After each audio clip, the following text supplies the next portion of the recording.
Hello students. एक part रह गया था उस क्वेश्चन का, सेकंड पार्ट। उसमें हमें क्या कहा है उसने कि भी जो ये आपका नंबर है आपके पास summation j from 1 to infinity 2 raised to the power - j factorial, इसको हमें प्रूव करना है कि ये क्या है, आपका इरेशनल नंबर है।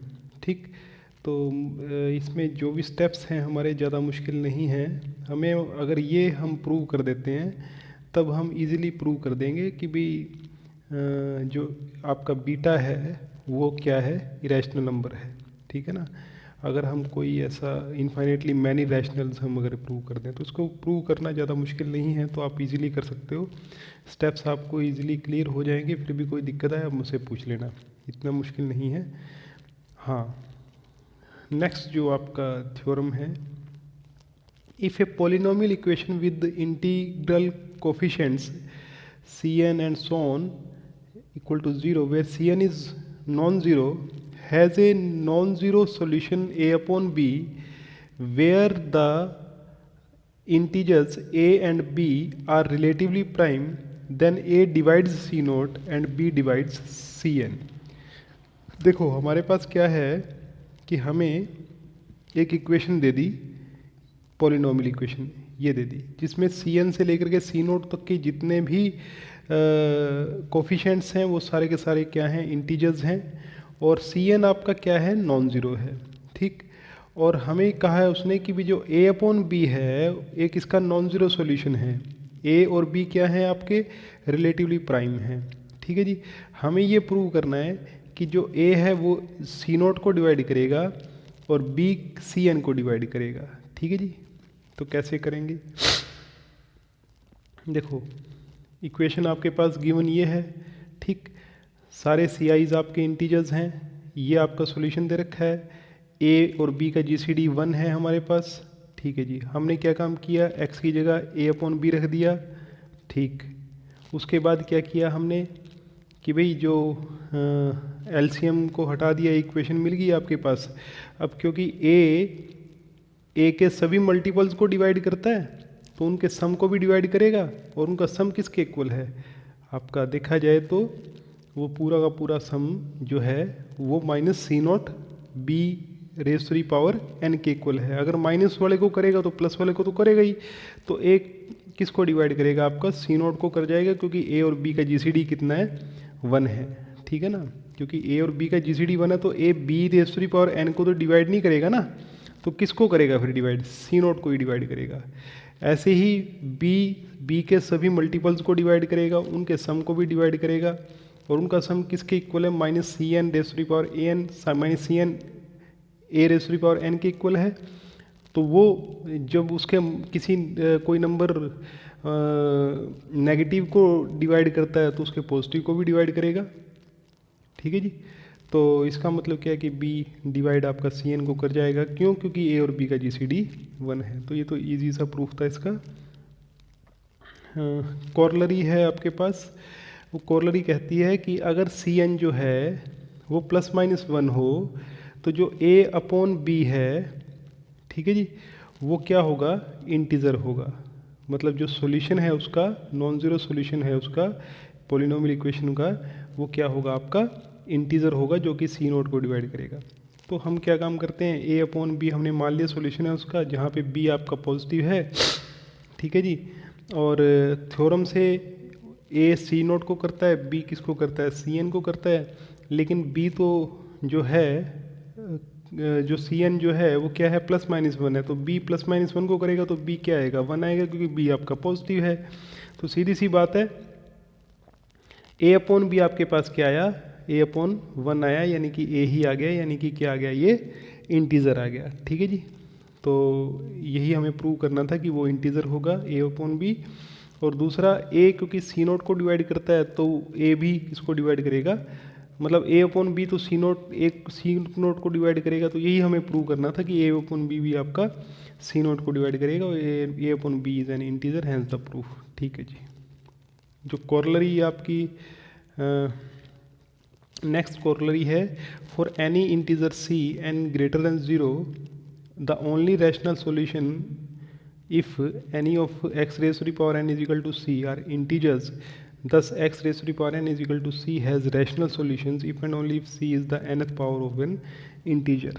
देखो यहाँ पे क्या है कि जो x raise to the power n का कोफिशिएंट कितना दे रखा है, 1 दे रखा है, जैसा ऊपर हमने कहा था। ठीक है जी, ऊपर कहा था कि सी एन प्लस माइनस 1 हो तो जो सॉल्यूशन होगा वो क्या होगा, आपका इंटीजर होगा। ठीक है जी, तो हमें ये प्रूव करना है कि भाई जो इसका सॉल्यूशन होगा रैशनल सॉल्यूशन, ठीक है, अगर कोई इसका सॉल्यूशन इन है तो उसका this has rational solution if and only if C is the nth power of an integer. अगर सी आपका nth पावर है इंटीजर का तो उसका सॉल्यूशन होगा रैशनल, और अगर रैशनल सॉल्यूशन है तो वो nth पावर। मान लेते हैं कि जो देखो क्योंकि ये पोलिनोमियल तो है ही, ये सी एन 1 है, सी नॉट माइनस सी है, रैशनल सॉल्यूशन क्या ले लिया, ए अपॉन बी ले लिया। Then by the above theorem, ये थोड़ा इसको ठीक कर लेना, यहाँ थोड़ा ये इसको काट ही लो, इसकी ज़रूरत है नहीं, यहाँ पे इसकी भी ज़रूरत नहीं है। एक्चुअल में यहाँ आएगा क्या, यहाँ आएगा जी आपका b डिवाइड्स सी एन। ठीक है जी, b डिवाइड्स सी एन, और सी एन कितना है, 1 है ना आपका, तो इसलिए b किसको डिवाइड करेगा, 1 को, तो 1 किसके बराबर आएगा, 1 के। तो ये नहीं आएगा जिसके ऊपर मैंने क्रॉस किया है, इसकी ज़रूरत नहीं है, तो ये आपका b1 आ जाएगा, a अपॉन बी क्या आएगा आपका 1 आ जाएगा। ठीक है जी, तो a अपॉन बी 1 आ गया, a अपॉन बी सेटिस्फाई करता है 1 को, a भी करेगा, तो यानी कि क्या आएगा, a raise to the power n is equal to c, c is the nth power of n। इस ऐसे ही कन्वर्स भी हम कर सकते हैं इजीली, कोई दिक्कत नहीं। अब ये जो क्वेश्चन, ये जो थ्योरम है, ये इंपॉर्टेंट थ्योरम है, इसको थोड़ा ध्यान से समझने की कोशिश करना। Let theta be a rational multiple of pi, theta जो है वो रैशनल मल्टीपल हमें बता दिया उसने कि वो रैशनल मल्टीपल है पाई का। ठीक है जी, आर जो है यहाँ पे रैशनल है, ठीक, R theta is equal to R pi, R be the rational. हमें प्रूव क्या करना है, cos theta, sine theta, tan theta are irrational numbers apart from the cases where tan theta is undefined and the exceptions cos theta is this and sine theta is this and tan theta is this. पहले इसको समझ लो कि question है क्या ये। देखो, अगर theta rational multiple है पाई का, ठीक, जैसे पाई बाई 2 हुआ, पाई बाई 3 हुआ, 3 पाई बाई 2 हुआ, 3 पाई बाई 4 हुआ, या और भी हो सकते हैं पाई के मल्टीपल्स। ठीक है जी, मतलब आर कहने का मतलब क्या है, पाई का जो मल्टीपल है आर, जो आर है वो क्या है आपका रैशनल है। ठीक, फिर वो कहता है कि भाई ये प्रूव हमें करना है, या ऐसा है कि जो ये कोस थीटा, साइन थीटा और टेन थीटा हैं ये इरेशनल नंबर्स होंगे। ठीक है जी, apart from the cases tan theta is undefined, कि भाई एक तो 2-4 केसेस को छोड़ करके, एक तो टेन थीटा आपका जहाँ पे अनडिफाइंड हो जाए उसको छोड़ दो, एक कुछ केसेस हैं आपके, इन केसेस को छोड़ दो कि भी cos theta 0 plus minus 1/2 plus minus 1, या साइन थीटा की वैल्यूज़ भी यही हैं, टेन थीटा आपका ये। ठीक है जी, अब देखो कोस थीटा 0 कहाँ पे होता है, कोस थीटा 0 कहाँ पे होता है, cos theta cos pi by 2 पे होता है, यानी कि पाई का अगर मल्टीपल 1/2 हो, आर की वैल्यू मान लो 1/2 हो, तो कोस थीटा क्या होगा, 0 होगा। समझ लो ना बात। और अगर आर की वैल्यू हमारी कोस थीटा 1/2 कहाँ पे होता है, पाई बाई 3 पे 1/2 होता है। अगर आर 1/3 हो तो कोस पाई बाई 3 आ गया, तो क्या आ गया 1/3 आ गया। अगर 2/3 हो तो क्या आएगा, -1 आ जाएगा, -1/2 आ जाएगा। ठीक, और ऐसे ही प्लस -1 कहाँ पे होगा, कोस 0 पे होगा, कोस पाई पे होगा। तो कहने का मतलब ये कि भाई आर की कुछ पर्टिकुलर वैल्यूज़ हैं जिनके ऊपर कोस थीटा और साइन थीटा की ये जो वैल्यूज़ आ जाती हैं, टेन थीटा की ये वैल्यू आ जाती हैं, पर्टिकुलर वैल्यूज़ हैं।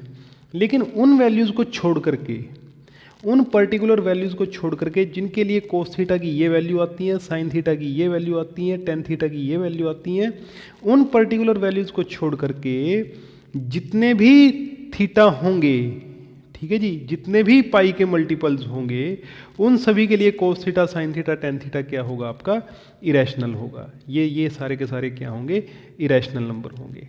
ठीक है जी, पहली बात तो ये समझनी जरूरी थी कि क्वेश्चन में पूछा क्या है। अब हम काम शुरू करते हैं। देखो, हमने n को कोई पॉजिटिव इंटीजर मान लिया।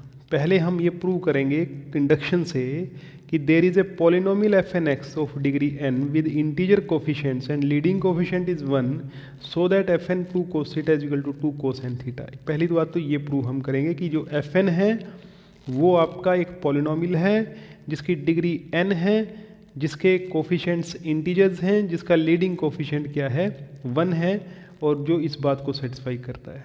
ठीक, n कोई भी नेचुरल नंबर है, थीटा एक रियल नंबर है, यहाँ पे थीटा क्या है, एक रियल नंबर है। चलो n को 1 अगर करें 1 मिनट के लिए, और अगर f1x को मैं x ले लूँ, ठीक, पॉलिनोमियल मैंने क्या ली, x ले ली, तो क्लियरली रिजल्ट होल्ड कर जाएगा।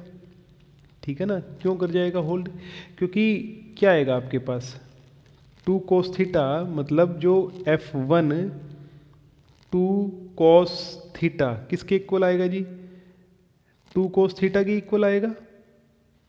ठीक है जी, 2 कोस थीटा के इक्वल आएगा, और n कितना है यहाँ पे, थीटा का मल्टीपल 1 है ना। ठीक है, तो कहने का मतलब ये है कि भाई वो जो n इक्वल टू 1 के लिए तो ये इक्वेशन सेटिस्फाई हो जाती है, ये वाली इक्वेशन हमारी सेटिस्फाई हो जाती है अगर ये पॉलिनोमियल हम लेते हैं। ठीक, n अगर 2 है, अगर हम ये पॉलिनोमियल लें, मान लो ये वाली पॉलिनोमियल लें x² - 2, तो f2 2 कोस थीटा को चेक करते हैं कि क्या आता है, वो ये आना चाहिए हमारा 2 कोस 2 थीटा आना चाहिए। जब हम यहाँ पे ये वैल्यूज पुट करेंगे, सिंप्लीफाई करेंगे, तो ये आपको मिल जाएगा, यानी कि n = 2 के लिए भी ये ट्रू हो जाता है। Suppose result hold for n, ये मान लेते हैं कि n के लिए n+1 के लिए प्रूव करेंगे। ठीक है जी, that is there exists a polynomial fn x with integer coefficients and leading coefficient 1 so that fn 2 cos theta is equal to 2 cos n theta। मतलब ये तो हम लेकर के चल रहे हैं, और n+1 के लिए हम प्रूव करेंगे। to show there exists a polynomial fn+1 with integer coefficients and leading coefficient 1 so that, इसको प्रूव करने के लिए अब क्या करेंगे, हम इस आइडेंटिटी को यूज़ करेंगे, ये जो आइडेंटिटी ट्रिग्नोमेट्रिकल आइडेंटिटी है इसको यूज़ करेंगे। देखो यहाँ पे हमने क्या किया कि a की वैल्यू n+1 थीटा पुट कर दी, b की वैल्यू n-1 थीटा पुट कर दी, और ये रिजल्ट आपको मिल जाता है। ठीक, यहाँ से 2 कोस n+1 थीटा की वैल्यू सिंप्लीफाई करके निकाल लिया हमने, ये रिजल्ट हमें मिल गया। चलो जी, एक काम करते हैं, fn+1x हम ये ले लेते हैं। ये हमें ध्यान रखना पड़ेगा कि भाई f1x क्या लेना है, f2x क्या लेना है, और fn+1x ये हम लेके चलते हैं। देखो fnx को तो हमें इसका तो पता है हमें कि भाई ये पॉलिनोमियल है जिसका लीडिंग कोफिशिएंट 1 है, ठीक, और जिसके कोफिशिएंट इंटीजर्स है। ऐसे ही इसका भी पता है, जब इसको x से मल्टीप्लाई करेंगे, ठीक, और इसमें से इसको सब्ट्रैक्ट करेंगे, तो जो इक्वेशन आपको मिलेगी उसकी डिग्री कितनी होगी, n+1 होगी, क्योंकि fn की डिग्री कितनी है, n है, और अगर उसको हम n से x से मल्टीप्लाई कर देंगे उसको, जैसा कि यहाँ पे किया है, तो डिग्री कितनी हो जाएगी, n+1 हो जाएगी। ठीक है जी, तो clearly this is a polynomial degree n with integer coefficients and leading coefficient 1 such that. अब एक काम करते हैं, ये पुट करके देखते हैं जी। चलो किया हमने पुट, ठीक, उस इक्वेशन में किया तो ये आया मेरे पास। इसकी वैल्यू मैं ये रख सकता हूँ क्योंकि ये मैं लेकर के चल रहा हूँ, इसकी भी वैल्यू रख सकता हूँ, ये भी मैं लेकर के चल रहा हूँ, क्योंकि n से पहले तो सभी के सभी हम मान करके चल रहे हैं, n के बाद हमें प्रूव करना है। ठीक, तो सिंप्लीफाई करेंगे उस इक्वेशन से बाय स्टार, ये रिजल्ट मिलेगा, तो ये हमारा इसी के बराबर आ जाता है, यानी कि होल्ड कर जाता है n+1 के लिए भी। तो इसका मतलब इंडक्शन से हम कह सकते हैं कि ये सभी के सभी नेचुरल नंबर्स के लिए होल्ड कर जाता है। fn 2 cos theta is equal to for all n belongs to n। अब चलते हैं आगे। नाउ वी कैन चूज, अब ये चीज़ हम प्रूव कर चुके हैं, ठीक है, जिसको यूज़ करेंगे बाद में। Now we can choose positive integer n so that nr is also an integer. हम एक काम करते हैं कि भाई n अपनी मर्जी से ऐसा इंटीजर चूज कर लेते हैं पॉजिटिव, ताकि n को r से मल्टीप्लाई करें तो वो भी क्या बन जाए आपका इंटीजर। कर सकते हो, मान लो आप r ले लो 5/11 सपोज 1 मिनट के लिए, तो आप n को क्या चूज करोगे, 11 चूज कर लोगे, सीधी सी बात है, या 22 चूज कर लोगे, समझ रहे हो ना बात। तो कहने का मतलब हम ऐसा n दिखा सकते हैं जिसको हम r से मल्टीप्लाई करें और वो क्या बन जाए आपका इंटीजर बन जाए। fn 2 cos थीटा किसके इक्वल है, 2 cos n थीटा के, ठीक है जी। 2 cos n थीटा किसके इक्वल है, n को हमने जो है so that N R is N also an integer, ठीक है जी। थीटा किसके इक्वल है, आर पाई के है ना, तो थीटा की वैल्यू यहाँ पे रख दी हमने, ठीक, तो ये आपका आर पाई आ गया, ठीक है जी।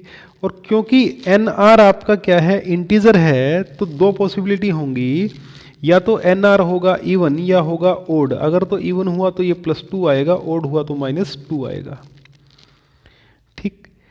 देखो 2 cos थीटा यहाँ से क्या पता चला हमें कि 2 cos theta is the solution of fn(x) is equal to +-2। हमें ये पता चला कि ये किसका सॉल्यूशन है, इस इक्वेशन का सॉल्यूशन है, ये पता चला हमें। Setting aside the case when cos theta is equal to 0, इस केस को अगर हम छोड़ दें अभी फिलहाल, ठीक है जी, हम एक काम करते हैं, gn(x) हम मान लेते हैं ये fn(x) +-2, ये जो है ना इक्वेशन, इसको gn(x) मैंने ये मान लिया, ठीक। तो gn(x) is a polynomial with integer coefficient and leading coefficient 1, सीधी सी बात है, क्योंकि fn(x) जो है पोलिनोमियल है जिसका लीडिंग कोफिशिएंट क्या है, 1 है, जिसके कोफिशिएंट सारे के सारे क्या हैं, इंटीजर्स हैं। तो एक हमने +2 ऐड कर दिया या 2 सब्ट्रैक्ट कर दिया, उससे क्या फ़र्क पड़ा, रहेगी तो वो पोलिनोमियल ही ना, और उसी टाइप की रहेगी जिस टाइप की क्या है fn है। तो gn(x) एक ऐसी पोलिनोमियल है, ठीक है जी, ये जो बताया यहाँ पे। और दूसरी बात 2 cos थीटा इसका क्या है, रूट है, इसका सॉल्यूशन है 2 cos थीटा, इस इक्वेशन का सॉल्यूशन है, ठीक है जी।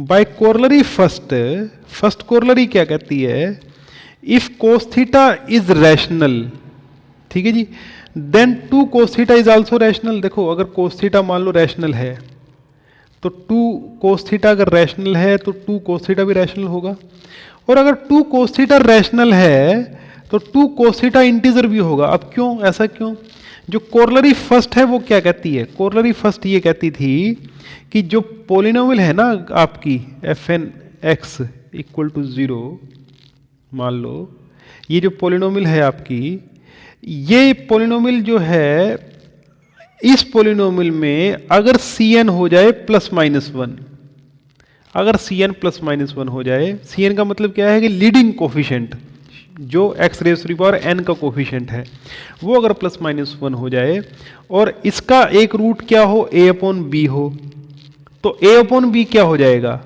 वो इंटीजर हो जाएगा, ठीक है जी। ये था आपका कोरोलरी 1 का जो स्टेटमेंट थी। तो यहाँ पे अगर तो cos थीटा रैशनल है तो 2 cos थीटा भी क्या होगा, रैशनल होगा, और 2 cos theta is a rational solution of gn(x), है ना, इसका सॉल्यूशन हो गया 2 cos theta is a rational solution of gn। लेकिन gn(x) में जो लीडिंग कोफिशिएंट है वो कितना है, 1 है, तो इसका मतलब उस कोरोलरी से 2 cos थीटा क्या होगा, इंटीजर होगा, ठीक। ये बात क्लियर हुई उस कोरोलरी से। अब क्योंकि cos थीटा आपका -1 और 1 के बीच में लाई करता है, तो 2 cos थीटा आपका -2 और 2 के बीच में लाई करेगा। 2 cos थीटा की वैल्यूज हमारी ये आएंगी। क्यों आएंगी 2 cos थीटा की ये वैल्यूज हमारी, क्योंकि जो cos थीटा है आपका -1 और 1 के बीच में, cos थीटा की कौन कौन सी वैल्यूज हैं -1 और 1 के बीच में, इंटीजर्स, इंटीग्रल वैल्यूज की बात मैं कर रहा हूँ, इंटीग्रल वैल्यूज -2, ठीक है जी,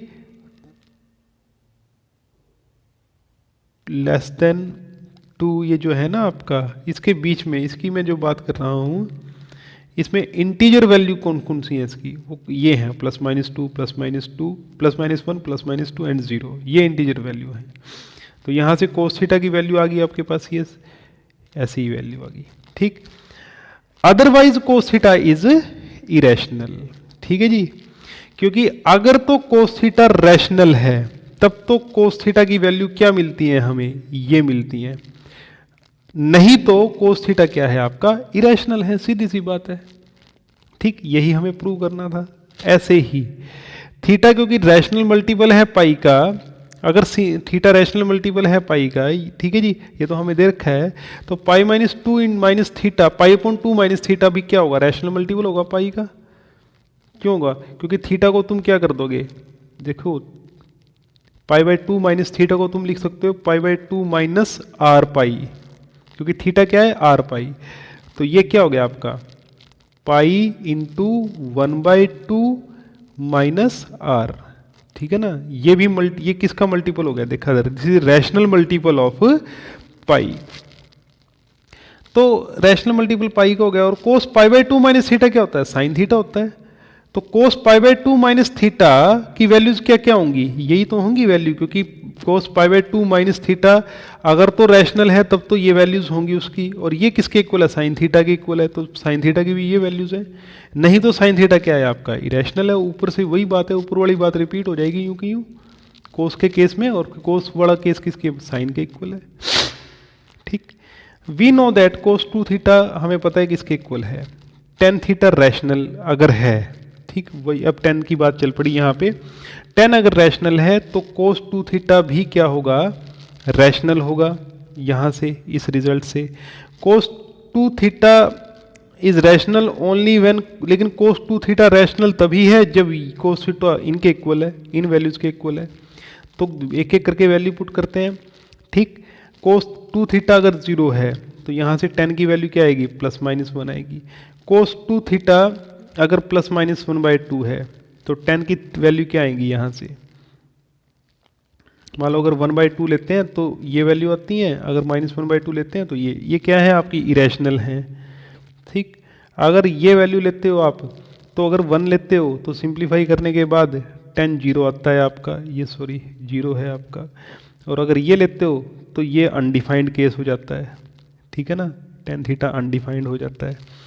तो इन वैल्यूज़ को तो हम छोड़ देते हैं, जैसे कि ये वैल्यूज़ हैं, तो यहाँ से पता क्या चला हमें कि भाई अगर थीटा रैशनल मल्टीपल है पाई का तो टेन थीटा जो है रैशनल होगा when tan theta is equal to zero plus minus one, कि भाई टेन थीटा रैशनल अगर है तो टेन थीटा के लिए दो पॉसिबिलिटीज़ हैं, ये नहीं तो टेन थीटा क्या है आपका इरेशनल है, तो यहाँ से ये रिजल्ट हमें मिलता है, ठीक है जी। तो ये था हमारे पास, ये थ्योरम हमने की, और जो है ये जो लेम्मा है इसके बाद, ठीक है जी, ये लेम्मा हम करेंगे। अभी इस लेक्चर को हम यहीं स्टॉप करते हैं, नेक्स्ट लेक्चर में हम इससे आगे का जो पार्ट है वो करेंगे, ठीक है जी, थैंक यू।